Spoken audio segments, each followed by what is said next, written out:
இந்தியாவுக்கு ஒரு நல்ல பேர் வைப்போமா? இதுதான் பார்லிமெண்ட்டில் நம்ம அரசியலமைப்பு உருவாக்குற சமயத்தில் நம்ம நாட்டுக்கு என்ன பேர் அப்படிங்கிறது ரொம்ப முக்கியமாக நடந்த ஒரு டிபேட்னு வச்சுக்கோங்களேன். அதில் ஒருத்தங்க ஒரு பேர் சொன்னாங்க. இந்த மாதிரி என்ன சொல்கிறது, ஒரு முஸ்லீம்காரங்க ஹிந்துஸ்தான்னு சொன்னாங்க.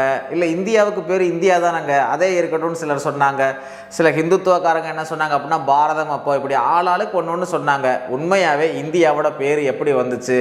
இப்போ இந்தியாவோட பேர் என்ன அப்படின்னா கான்ஸ்டியூஷன் படி இந்தியா என்ற பாரதம், அதான் இந்தியாவோட பேர்.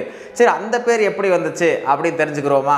ஃபஸ்ட்டு நம்ம நாட்டுக்கு பக்கத்தில் ஈரான் இருக்குல்ல. ஸோ ஈரானும் ஓரளவு ஆரியர்கள் தான். ஸோ அந்த ஆரியர்கள் என்ன பண்ணாங்க அப்படின்னா, இந்த சிந்து நதி, நம்ம நாட்டுக்கே 7 நதிகளின் நாடு, சப்த சிந்து அப்படின்னு ஒரு பேர் இருக்குது சரியா, லேண்ட் ஆஃப் 7 ரிவர்ஸ் அப்படின்னு சொல்லுவாங்க.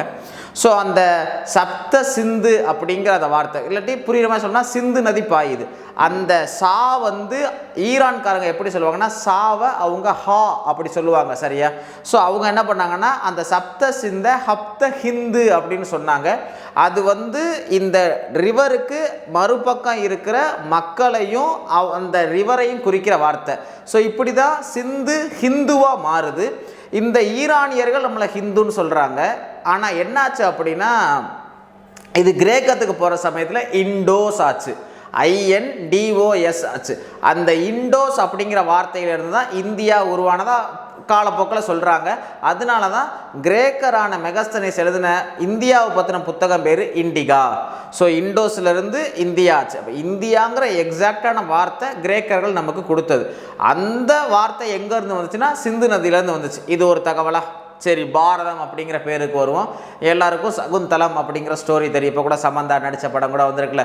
ஸோ அந்த சகுந்தலா அப்படிங்கிற அவங்களுக்கும் மலையில் இருக்கிற காட்டுப்பகுதியில் இருக்கிற கதை, பெரிய கதை, நான் ஷார்ட்டாக சொல்கிறேன்.